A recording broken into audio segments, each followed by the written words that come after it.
Julia Gillard has struck a deal with the big miners to end a tax battle that raged for months and helped remove a Prime Minister.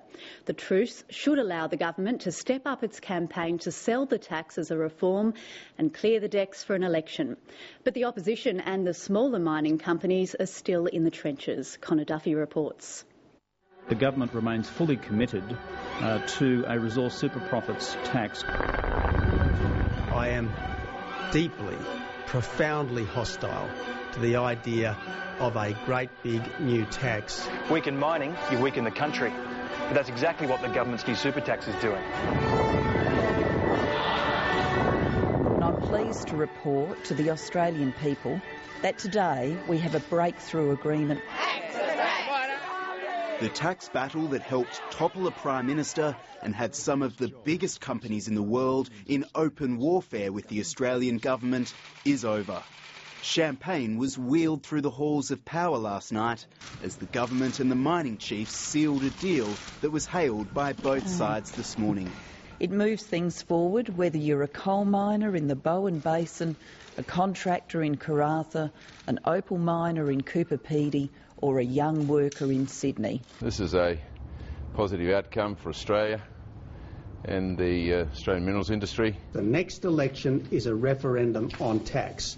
Labor supports a great big new tax on mining. The Coalition doesn't. As simple as that. Kevin Rudd's resource super profits tax is dead. In its place, Julia Gillard's minerals resource rent tax, or MRRT. It delivers some big wins to the miners and applies only to iron ore and coal companies whose annual profits exceed $50 million. It's only levied when profits reach 7% above the government bond rate, meaning the new threshold is 12%, not the original 5%. Just weeks ago, the Treasurer was insisting the rate of the tax was not negotiable. We have said that we want a 40% rate. We are committed to a 40% rate. Today, that rate was lowered to 30%, though the Minerals Council has advised its members that when other concessions are included, the effective tax rate is nearer to 20%. I see this as progress and a move forward into space that is about tax reform, that the package brings us broadly in line with an internationally competitive tax profile. For business to flourish, competitive tax rates are essential. It's also essential we have stable and coherent government. The Petroleum Resources Rent Tax will also be extended to all onshore oil and gas projects, including coal seam gas.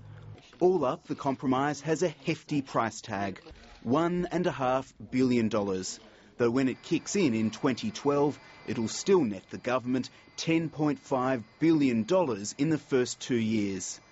Plans for a company tax cut have been reduced from 2% to 1%, meaning the rate will hit 29 cents in 2013. So essentially, we're down by $1.5 billion and we've made up with that in saves. Both Julia Gillard and the mining industry say the deal could not have been struck by Kevin Rudd, and these two recent enemies were united in distancing themselves from the former leader. I have deliberately brought a new approach to working on this tax, and that new approach has seen us make the breakthrough agreement that we made last night, which now gives us the ability for people to work together and to keep going forward. Process and policy was what bedeviled us, and process and policy has improved. I think it's fair to say that her intervention changed the tone of this debate and has led to this breakthrough. The opposition is sticking to its vow to scrap the tax if it wins the election, leaving the miners the prospect of an even better deal.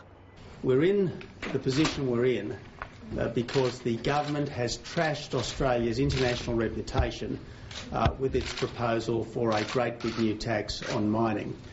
And you do not restore the situation by turning a $12 billion tax into a $10.5 billion tax.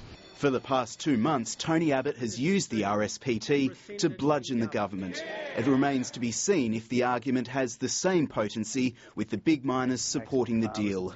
The miners were effectively negotiating with a gun at their heads, and That's not a situation that they should ever have been put into. Tony Abbott still enjoys the support of the smaller mining companies, which stated their opposition to the new tax even before it had been announced. Obviously, we represent over 220 members who are focused on mineral exploration and mining here in Western Australia, and we would have liked to have been involved in the process. Mining analyst Gavin Wendt is also concerned that the tax will be extended to other resources in the future. Down the track, there's every chance that this tax isn't going to be just narrowly applied to iron ore and to coal. It's going to be applied to a much broader range of commodities. It's intriguing that in Queensland, for example, you've got coal now going to be taxed, whereas the world's biggest silver mine in Cannington isn't going to be taxed. You're going to have Olympic Dam in South Australia, which is the world's biggest uranium deposit, one of the biggest copper mines in the world. It's not going to fall under taxation. There are plenty of details still to be worked out about the resources the tax will apply to, and legislation won't hit the Parliament this year. That means after the next election, and speculation that the polls fast approaching has redoubled after today's announcement.